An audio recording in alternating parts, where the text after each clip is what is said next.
Marcus' chin wiped the sweat from his forehead as he watched the cargo containers being loaded into his ship. The Wanderer was not much to look at. She was an old freight hauler with scratched metal sides and engines that made too much noise. But she was his ship, and she had kept him alive for the past 8 years. Kepler's station floated in the darkness of space like a broken toy. Half of its lights were out, and scorch marks covered its outer hull. The war between the local factions had been going on for 2 years now. Most sane pilots avoided this place. But Marcus needed the money, and dangerous jobs paid well. "That's the last of it, human," said the dock worker. The alien had 4 arms and skin like gray leather. He did not look happy about working with a human, but credits were credits. Marcus nodded and sealed the cargo bay. The shipment was medical supplies for the outer colonies. Nothing illegal, but getting it through the war zone had been tricky. 3 different groups had tried to stop him on the way in. He had talked his way past 2 of them and had to run from the 3rd. Now came the hard part. Getting paid. The door to Warlord Kozak's office was made of thick metal with scratches that looked like claw marks. 2 guards stood outside. They were both Thraxians, tall aliens with too many teeth and a love for violence. Marcus had dealt with their kind before. The trick was to not show fear. "I'm here to see Kozak," Marcus said. "About payment for the medical supplies." One guard looked him up and down. "You the human pilot? Go in. But watch your mouth." The office was dark and smelled like old smoke. Warlord Kozak sat behind a massive desk made from the hull of a destroyed ship. He was a Vorthan, short and wide with skin like stone. His species was known for being tough and mean. Kozak was both. "Ah, the human returns," Kozak said without looking up from his tablet. "You did good work. No one thought you would make it through the Crimson Fleet's blockade." Marcus relaxed a little. "The supplies are unloaded and ready for transport to the surface. Standard rate is 15,000 credits. Kozak finally looked up. His small eyes were dark and cold. "About that, we have a small problem." Marcus felt his stomach drop. This was not good. "What kind of problem?" "The kind where I don't have 15,000 credits right now," Kozak said with a nasty smile. "My accounts are frozen while we sort out some legal issues with the Galactic Bank. Then when will you have the money? Could be weeks. Could be months. You know how banks are." Marcus clenched his fists. This was a common trick among the criminal types. Take the goods, then find excuses not to pay. But calling Kozak a liar to his face would probably get Marcus killed. "I need payment now," Marcus said carefully. "I have bills to pay and fuel to buy." Kozak stood up and walked to a wall covered with weapons from a dozen different worlds. "I understand your situation, human, but I have a solution. Something that might be even more valuable than credits." He pressed a button on his desk. The side door opened and 2 guards entered. Between them was a small figure with a chain around her neck. Marcus had seen many alien species in his travels, but this one was new to him. She was about the size of a human teenager, but clearly not human. Her skin was pale blue with silver markings that looked like tattoos. Her hair was white and fell to her shoulders. She wore simple gray clothes that were too big for her thin frame. But it was her eyes that caught Marcus's attention. They were large and golden, and they held an intelligence that seemed out of place for someone in chains. "This is a Valix female," Kozak said, like he was talking about a piece of equipment. "We captured her during our last raid on the refugee ships. Her species used to have an empire, but they disappeared centuries ago. Now they're just scattered survivors." The alien girl kept her eyes on the floor. She had not said a word since entering the room. "I don't deal in people," Marcus said firmly. "Find another way to pay me." Kozak laughed. "Come now, human. Don't be so moral." She's not people. She's property. I legally captured her in battle. Besides, what else am I supposed to do with her? She eats food and takes up space. Marcus looked at the girl again. She was too thin, like she had not been eating enough. There were old bruises on her arms. Whatever had happened to her, it had not been good. I don't want her, Marcus said. Too bad, Kozak replied. His voice turned hard. Because that's all I'm offering. Take her or take nothing. And if you take nothing, you might find it hard to leave this station in one piece. Marcus looked around the room. The guards had moved to block the door. Their hands were near their weapons. This was not really a choice at all. What's her name? Marcus asked. She calls herself Zara, Kozak said. Probably not her real name. These refugees always lie about who they are. Marcus walked over to the girl. Up close, he could see that she was trying not to shake. Whatever she had been through, she was scared. Can you understand me? Marcus asked gently. The girl looked up for the first time. Those golden eyes met his, and he saw surprise there. Like she had not expected kindness. I understand, she said in heavily accented Galactic Standard. You are taking me? Marcus sighed. He did not have much choice. But maybe he could make the best of a bad situation. It looks like it, he said. But you won't be a slave on my ship. You'll be crew. Do you understand the difference? The girl stared at him like he had just spoken in an alien language, which Marcus realized he probably had. The concept of treating prisoners with dignity was probably foreign to her. I understand, she said quietly. Kozak removed the chain from around her neck and handed it to Marcus. She's your problem now, human. Try not to let her stab you in your sleep. Marcus threw the chain in a nearby trash container. The girl watched him do it with wide eyes. Come on, Marcus said to her. Let's get out of here. As they walked toward the docking bay, Marcus wondered what he had gotten himself into. He had come here for a simple cargo run and was leaving with an alien refugee who looked at him like he was some kind of miracle. He had no idea how right she was. 3 days out from Kepler Station, Marcus was starting to think he might have made a good decision after all. Zara worked hard and never complained. She cleaned the ship, organized the cargo bay, and even helped with basic repairs. She learned fast and asked smart questions, but there were things about her that did not make sense. Marcus found her in the navigation room, staring at the star charts with a strange expression on her face. The charts showed their current route through the Outer Rim territories. It was a safe path that most cargo haulers used. Is something wrong? Marcus asked. Zara jumped like she had been caught doing something bad. No, Captain. I was just looking. You can read star charts? She hesitated. A little.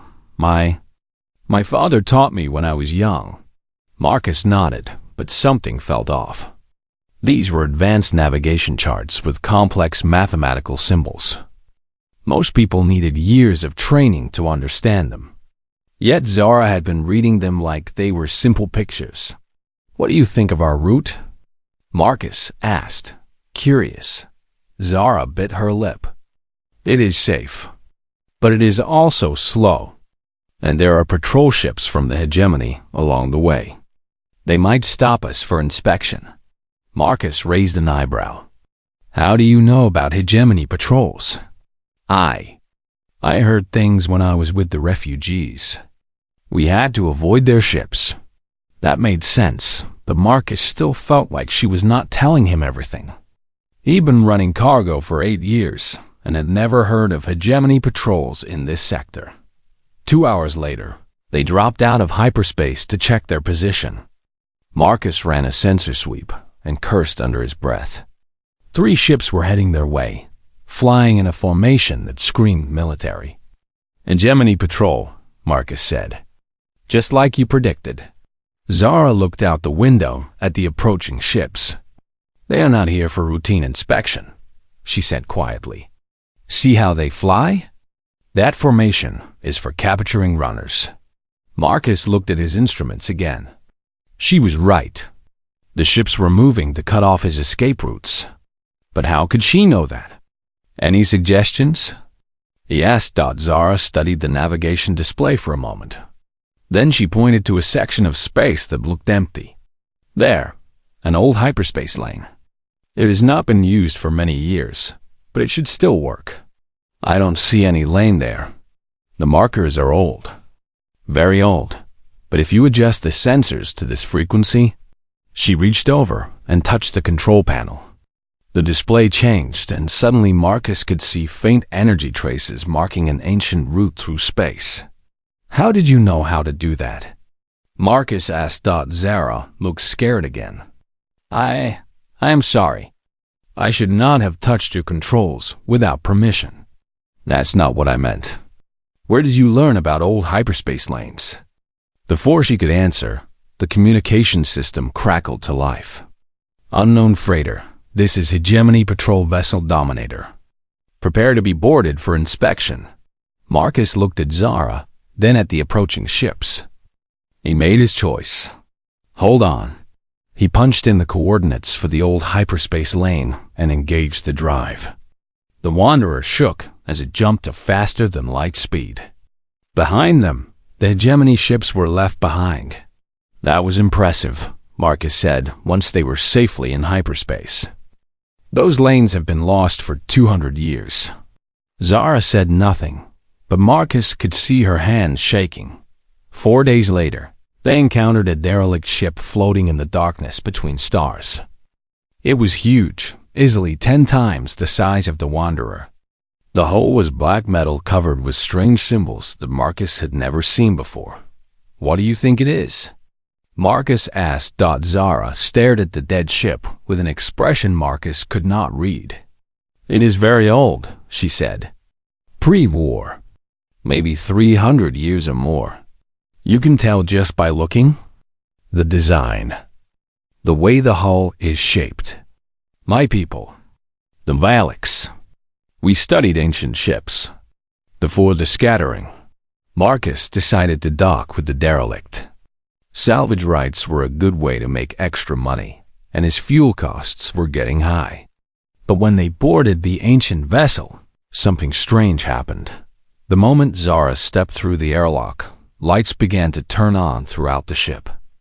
Emergency power systems that had been dead for centuries suddenly came to life.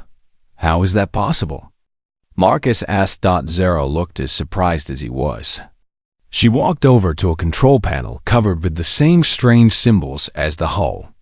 When she touched it, the panel lit up and displayed information in a language Marcus did not recognize. You can read that? It is old Valaks, she said quietly. Very old. From before my people fled. What does it say? Zara studied the display. This ship was called the Eternal Dawn. It was a science vessel. They were studying something called the Deep Roads. Deep Roads? Ancient hyperspace routes? Paths through space that were old when my people first learned to travel between stars. Marcus felt a chill run down his spine. Zara, how does a refugee girl know how to read ancient Valaks? She turned away from the control panel. My father taught me. He said it was important to remember our history. What kind of refugee has a father who knows ancient languages? Before Zara could answer, alarms began to sound throughout the derelict ship. The control panel was flashing with urgent warnings. What's happening? Marcus asked. Zara read the display quickly. Pirates. 3 ships approaching fast. We need to leave now. They ran back to the Wanderer and cast off just as the pirate ships arrived. Marcus had dealt with pirates before. They usually flew old ships with basic weapons. These pirates were different. Their ships were new and heavily armed. They're targeting our engines, Marcus said, as laser fire lit up the space around them. If they disable us, we're dead. Zara was studying the navigation display again. Captain, trust me. Set course for these coordinates. That's an asteroid field. We'll be smashed to pieces. No, there is a path. I can see it. Marcus looked at her golden eyes and saw something there he had not noticed before. Confidence. Like she knew exactly what she was doing.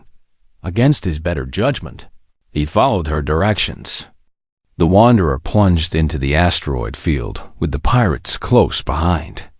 But Zara guided them through gaps between the floating rocks that seemed impossible to navigate. She called out course corrections that saved them, from collision after collision. The pirates tried to follow, but their bigger ships could not make the tight turns. One by one, they fell behind or crashed into asteroids. When they finally emerged on the other side of the field, Marcus was breathing hard and his hands were shaking. Where did you learn to navigate like that? He asked. Zara looked out at the stars. I had a good teacher. Marcus was starting to realize that his passenger was much more than she appeared to be. No refugee girl should know ancient languages, forgotten hyperspace routes, and impossible navigation techniques. But every time he asked questions, she gave him answers that were technically true but told him nothing important. She was hiding something big, and Marcus was starting to think it might be dangerous. That night, he found her in the observation deck, looking out at the stars with an expression of deep sadness. Homesick? He asked. I do not have a home, she said quietly. My people are scattered. Our worlds are lost. I'm just a refugee. But as she spoke, Marcus noticed something. When she thought he was not looking, she held herself differently, straighter, more proud, like someone who was used to being important. He was beginning to suspect that Zara was not just any refugee. She might be the most dangerous passenger he had ever carried. The trading post at Haven's Rest was supposed to be a quiet place to refuel and resupply. Marcus had been coming here for years. It was run by a family of traders who asked no questions and gave fair prices. Perfect for someone who hauled cargo to places most people tried to avoid. But the moment the Wanderer docked, Marcus knew something was wrong. Captain Chun, said old Henrik, the station owner. His weathered face looked worried. You might want to keep your visit short this time. Why? What's happening? Henrik glanced around nervously. Strange signals have been coming from deep space. Old frequencies that haven't been used in centuries.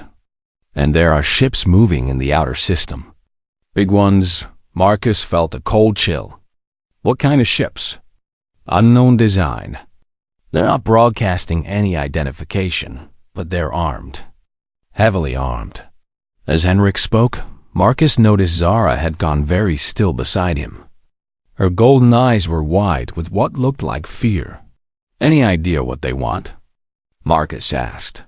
That's just it, Henrik said. They're not doing anything. Just waiting. Like they're looking for something. Or someone, Marcus thought. He looked at Zara again. She was staring at the floor, but her hands were clenched into fists. They finished their business quickly and returned to the ship. Marcus was checking the fuel readings when alarms began to sound throughout the station. Emergency lights flashed red, and Henrik's voice came over the intercom. All ships prepare for immediate departure. Unknown vessels are approaching the station. Marcus ran to the bridge and looked out the main window. In the distance, he could see them. 3 massive ships, each one bigger than anything he had ever seen. They were black metal with flowing curves and strange symbols that seemed to glow with their own light. Beautiful and terrifying at the same time. Captain, Zara said quietly behind him. I need to tell you something. Marcus turned around. Zara looked different somehow. She was standing straighter, and her voice had lost its uncertain tone. I have not been honest with you, she said. My name is not just Zara. It is Zarathiel VX, and those ships. They are here for me. What do you mean? Before she could answer, a deep humming sound filled the air. The lights on the ship flickered, and Marcus's instruments went crazy. Every screen showed the same thing, an ancient symbol that seemed to pulse with energy. "It's a royal beacon," Zara said. "It activates when someone of the Imperial bloodline is present." I tried to suppress it, but being around all this old technology must have triggered it. Imperial bloodline? What are you talking about? Zara took a deep breath. "I am the last heir to the Valix Imperium, the empire that supposedly disappeared 300 years ago." Marcus stared at her. The thin refugee girl he had rescued was claiming to be alien royalty. It should have sounded crazy, but after everything he had seen her do, it started to make sense. "You said the empire disappeared. What really happened?" "We did not disappear. We hid." Zara moved to the navigation console and touched the controls. The display showed a map of the galaxy with thousands of glowing points scattered across it. A plague was sweeping through space. It killed entire worlds. My ancestors saw it coming and made a choice. They scattered our people and technology across the galaxy and went into deep sleep, waiting for what? For the plague to pass, for the galaxy to be safe again, and for someone of the royal bloodline to call them home. The communication system crackled to life. A voice spoke in the musical language Marcus had heard. Zara used when she thought he was not listening. Zara answered in the same language. The conversation went on for several minutes, with Zara's voice growing stronger and more confident with each exchange. "What did they say?" Marcus asked when she finished. "Admiral Thyron commands the lead ship. He served my grandfather before the Great Sleep. He wants to bring me home. That's good, right? You'll be reunited with your people." Zara's expression darkened. "It is not that simple. 300 years is a long time. Many things have changed. Not everyone agrees that I should rule." As if to prove her point, more ships began appearing in the system. These were different from the first three. Smaller but newer, with aggressive designs that spoke of war. "Who are they?" "My cousin, Prince Kethver. He has spent the last 50 years gathering support among our scattered fleets. He believes he should be emperor, not me." The communication system activated again. This time, the voice was different. Harder and more demanding. Zara listened for a moment, then cut the connection. "What did he want?" "He demands that I surrender myself to him.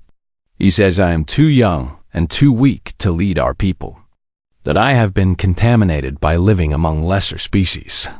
Marcus felt anger rise in his chest. "Lesser species?" "His words, not mine," Zara said quickly. "Kethver represents the old ways. He believes the Valix are superior to all other races, that we should rule the galaxy through conquest." "And what do you believe?" Zara looked out at the stars.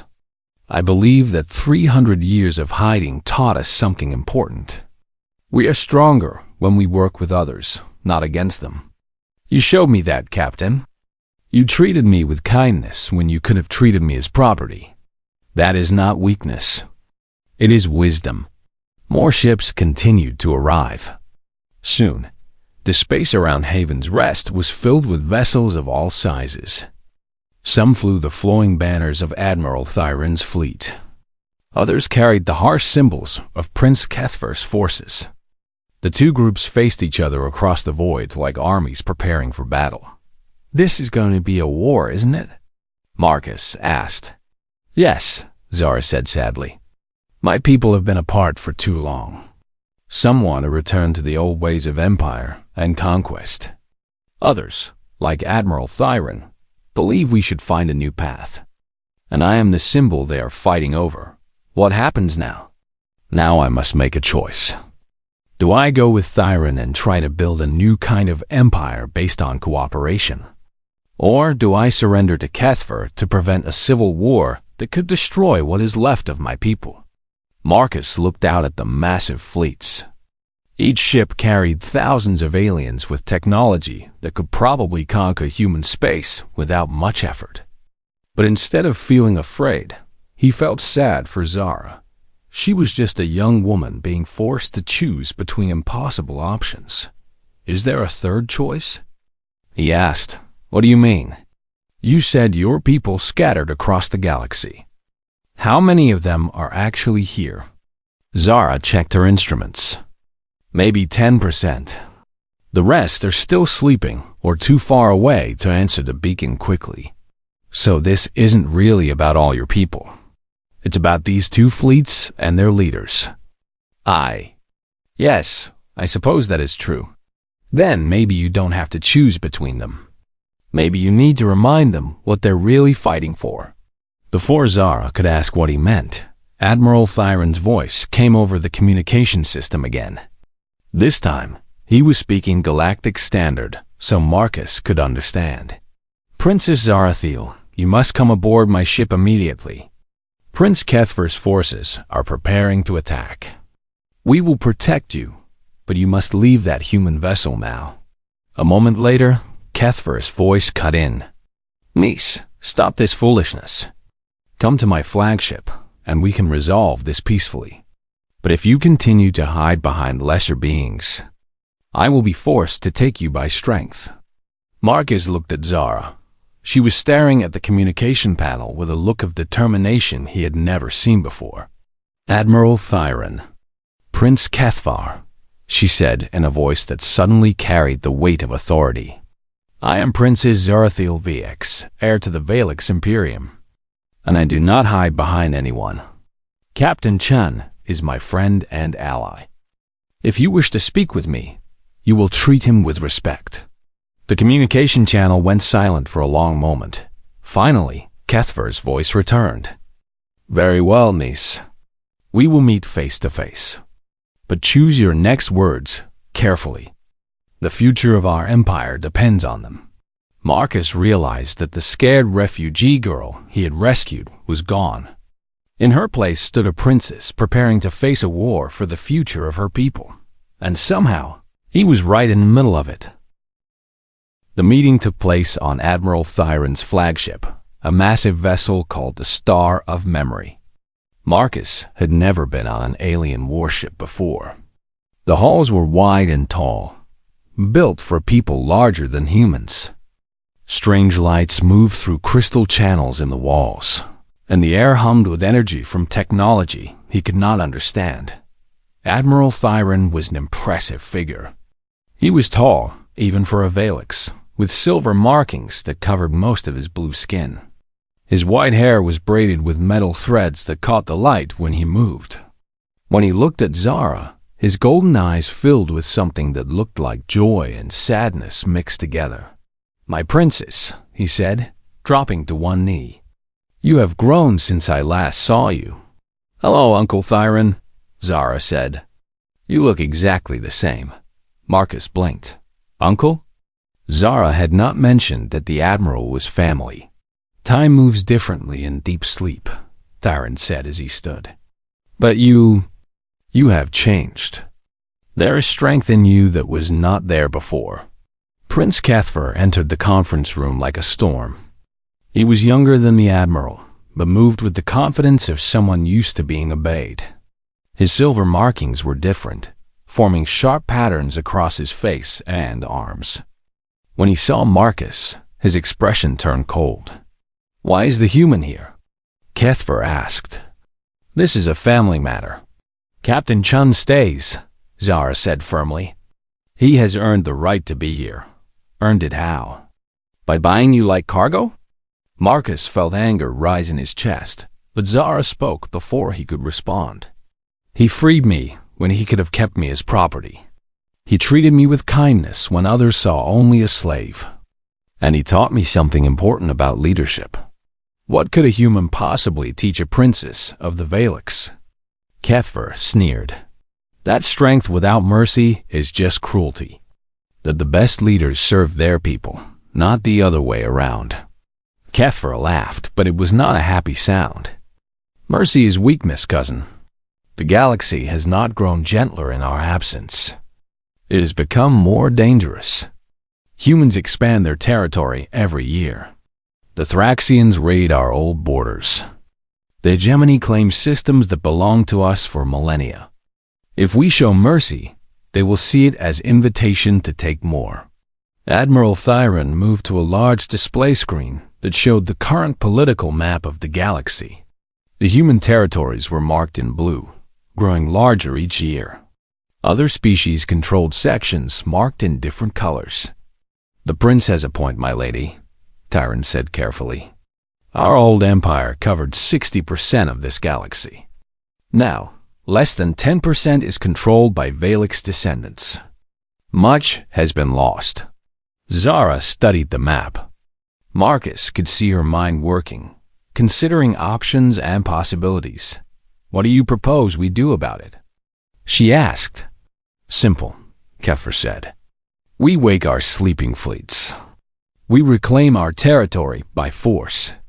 The other species can submit or be destroyed." "That would mean war with everyone," Marcus said. "Humans alone have over 200 worlds now. Add in the other species, and you'd be fighting half the galaxy." "Better to fight as conquerors than to beg for scraps," Kepher replied. Admiral Thyron looked uncomfortable. "There may be middle paths, my lady. We can negotiate for some systems. Form alliances. Find ways to reclaim our heritage without unnecessary bloodshed." "Unnecessary?" Kepher's voice turned dangerous. "Uncle, you speak like the humans have not already stolen from us. Like their expansion has not pushed our scattered people further into the dark spaces between stars." Marcus realized this was about more than politics. It was about pain. The Valix had once ruled a vast empire, and now they were refugees in their own galaxy. That kind of loss left scars. "Your cousin has a point," Marcus said to Zara. "But so does the Admiral. The question is, what kind of empire do you want to rebuild?" "I want to rebuild nothing," Zara said quietly. Everyone in the room stared at her. "The old empire is dead. It died when we chose to hide instead of fight the plague. What we build now must be something new." "New how?" Thyron asked. Zara moved to the display and touched the controls. The map changed, showing trade routes and communication networks that connected the different species. "Look at this," she said. "In 300 years, the galaxy has grown smaller. Species that once fought each other now trade and communicate. Humans work with Thraxians. The hegemony includes dozens of races. The galaxy has learned to cooperate. And that makes them weak," Kepher said. "No," Zara replied. "That makes them strong. Stronger than we ever were when we ruled through fear." She turned to face both men. "I have lived among humans for weeks now. I have seen how they work. They are not perfect, but they do something we forgot how to do. They treat other species as equals." "Equals?" Kepher's voice was full of shock. "We are Valix. We mastered space travel when these species were barely out of their caves. And where did that superiority get us? Hiding in the dark for 3 centuries, while others built the civilization we see today." Marcus watched the argument with fascination. He was seeing the birth of something important. The old Valix Empire had been built on conquest and domination. But Zara was talking about something different. Something new. "What exactly are you proposing, my lady?" Admiral Thyron asked. "I propose we rejoin the galaxy as partners, not conquerors. We offer our technology and knowledge in exchange for colonies and resources. We build alliances instead of demanding submission." Kepher stood up so fast his chair fell over. "Unacceptable. I will not bow to inferior species." "Then you are not fit to lead our people," Zara said calmly. The room went dead silent. Challenging a prince in front of witnesses was serious business among the Valix. "You dare?" Kepher's hand moved to his weapon. "I dare because I must," Zara said. You represent the old ways that led us to disaster. I represent a new path that might lead us home. The only path home is through strength. No, the path home is through wisdom. Marcus realized that words were not going to settle this. The two cousins represented completely different visions for their people's future, and only one of them could lead. There's an ancient law, Admiral Thyron said slowly. Trial by combat. Prince against princess. The winner becomes emperor. I accept, Kethver said immediately. Everyone looked at Zara. She was much smaller than her cousin and had lived as a refugee for months. Kethver was a trained warrior who commanded his own fleet. In a fair fight, he would probably win. I also accept, Zara said. But I claim the right to choose the conditions of combat. Kethver smiled like a predator. Choose what you like, cousin. The result will be the same. The trial will be a test of leadership, not strength. We will each take a small fleet and attempt to capture a target. Whoever succeeds with the least bloodshed wins. What target? Zara pointed to the map. The human colony at New Terra. It is well defended and valuable. If you believe conquest is the answer, prove it. Take the world by force. And you? I will take the same world through diplomacy. Marcus felt his blood run cold. New Terra was home to 12 million humans. It was also his home world, the place where he had been born. You can't use my people as test subjects, he said. I will not let harm come to them, Zara promised. But this is the only way to prove which path is right. Conquest or cooperation. Kethver was already moving toward the door.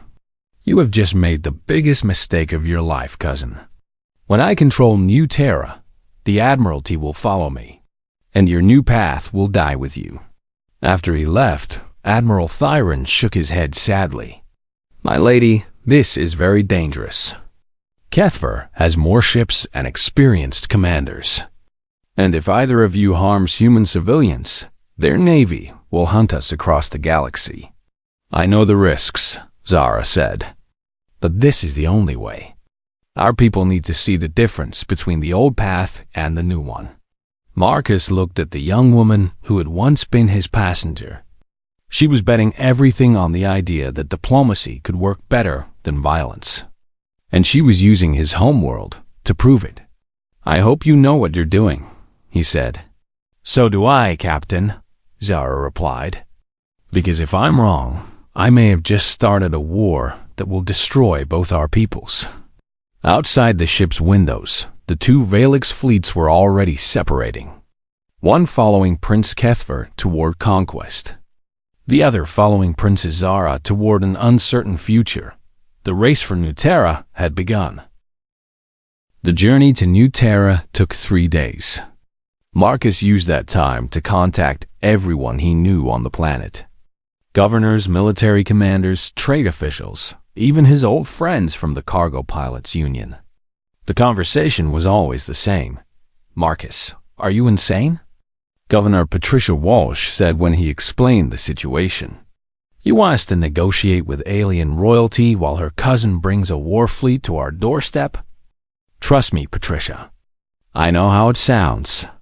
But Zara is different. Give her a chance to prove that diplomacy works. And if it doesn't work, if this is all a trick to get us to lower our defenses. Marcus looked across the bridge of the Wanderer at Zara. She was working with Admiral Thyron's staff, planning their approach to New Terra. She could have forced him to help her, but instead she had asked. She could have threatened his homeworld, but instead she was trying to protect it. Then I'll be the first one to fight against her, Marcus said. But I don't think that's going to happen.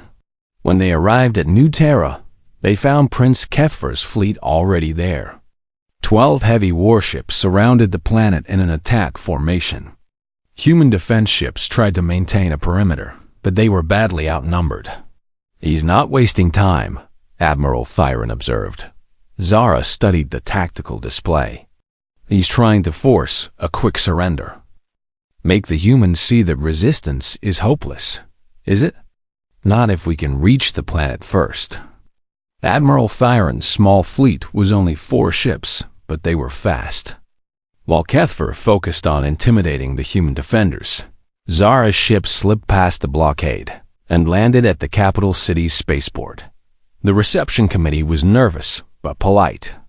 Governor Walsh stood with a group of officials and military officers, all trying to look confident while alien ships landed on their world. "Governor Walsh," Zara said as she exited her ship, "thank you for agreeing to meet with me." "Princess."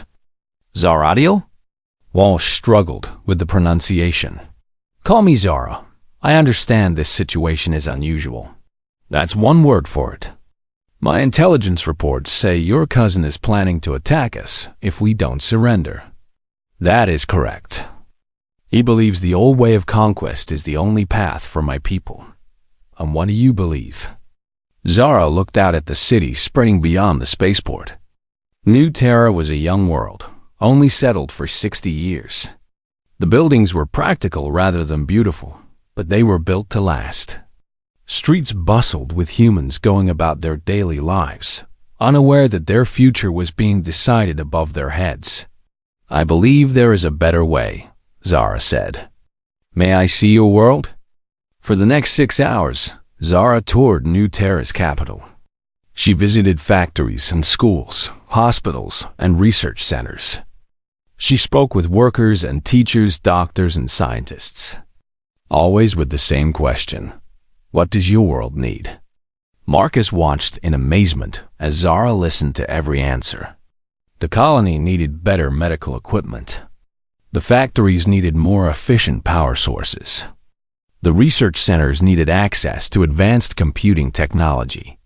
The schools needed educational materials about other species and their cultures. "We can provide all of these things," Zara told Governor Walsh as they returned to the government center. "My people have technology you need, and you have something we need even more." "What's that?" "A home, a place to belong again." Meanwhile, Prince Kethfer was losing patience. His demands for surrender had been ignored for hours. His ships were in perfect position to bombard the planet, but he was waiting for a formal response to his ultimatum. That response came from an unexpected source. "Prince Kethfer," Zara's voice came over the communication channels. "This is Princess Zara Thiel. I am speaking to you from the surface of New Terra." "Cousin, have you taken the planet?" "I have done better than that. I have made friends with it." The communication screen showed Zara standing in the New Terra Parliament building. Behind her, Governor Walsh and her cabinet waited nervously. "The humans of New Terra have agreed to a treaty," Zara continued. "They will provide land for Valix colonies in exchange for technology and protection. They offer partnership, not submission." Kiefer's face appeared on the screen. He looked furious. "That is not conquest. That is begging. No, that is wisdom. I have accomplished our goal without firing a single shot or losing a single life. The goal was to show our strength. The goal was to show our leadership. And I have done that." Governor Walsh stepped forward. "Prince Kethfer, my government is prepared to offer the same terms to all Valix, but only if you withdraw your fleet peacefully. You dare dictate terms to me. I dare offer you the same friendship your cousin has earned." Marcus watched Kethfer's face on the screen. The prince was trapped. He could attack the planet, but that would prove that conquest was his only option. He could retreat, but that would look like defeat. Or he could accept the treaty, but that would mean admitting Zara was right. "This is not over, cousin," Kethfer said finally. "The Admiralty will never accept this weakness."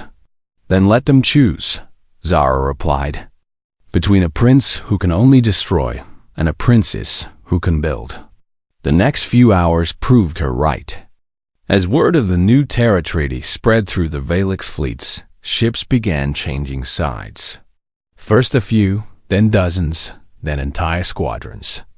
The younger captains came first, tired of endless conflict. The older ones followed when they realized which way the tide was turning. By sunset on New Terra, 3/4 of Kethver's fleet had joined Zara's side. The prince himself arrived at the capital in a small shuttle, accompanied only by his personal guard.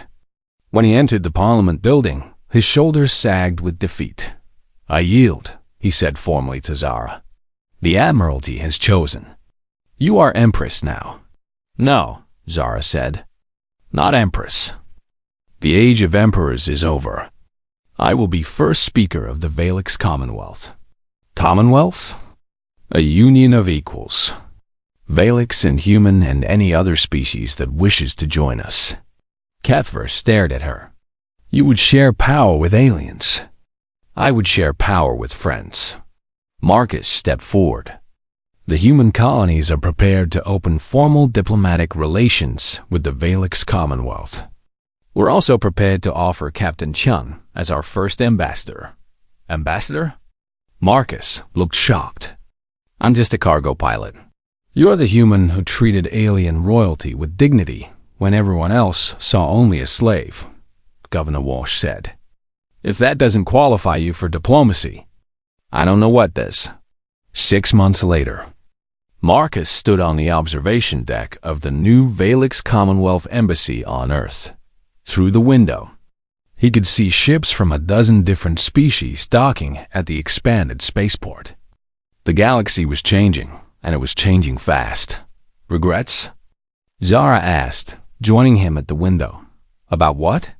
"About that cargo run to Kepler Station. If you had known where it would lead, would you have taken it?" Marcus thought about it. His life had been simple before. Haul cargo, make money, avoid trouble. Now, he was an ambassador dealing with interstellar politics and helping to shape the future of multiple species. "You know what the strange part is?" he said. "I think I always knew you were special. From the moment I saw you in Kozak's office." "How?" "The way you carried yourself. Even chained up and scared, you never gave up your dignity. That's not something you learn. That's something you're born with." Zara smiled. "And you responded to that dignity with kindness. That's not something you learn either." Outside, a new ship was approaching the station. It flew the colors of the Thraxian Republic, former enemies now seeking to join the growing Commonwealth. The galaxy was learning that cooperation worked better than conquest. "Do you think it will last?" Marcus asked. "This peace we've built? Nothing lasts forever," Zara said. "But maybe it will last long enough to teach the next generation that there are better ways to solve problems than violence. And if it doesn't?" Zara looked at him with those golden eyes that had seen so much change. "Then we'll build it again. As many times as necessary." Marcus nodded. It was a good answer from a good leader. He thought back to that day on Kepler Station when he had accepted a slave as payment and ended up with so much more. Sometimes, the best decisions were the ones you made when you had no choice at all. Outside the window, the ships of the Commonwealth continued their endless dance among the stars, carrying cargo and passengers and the promise of a better future to worlds that had never known such things were possible. It was. Marcus reflected, a pretty good haul for an old cargo pilot who had just been trying to pay his bills.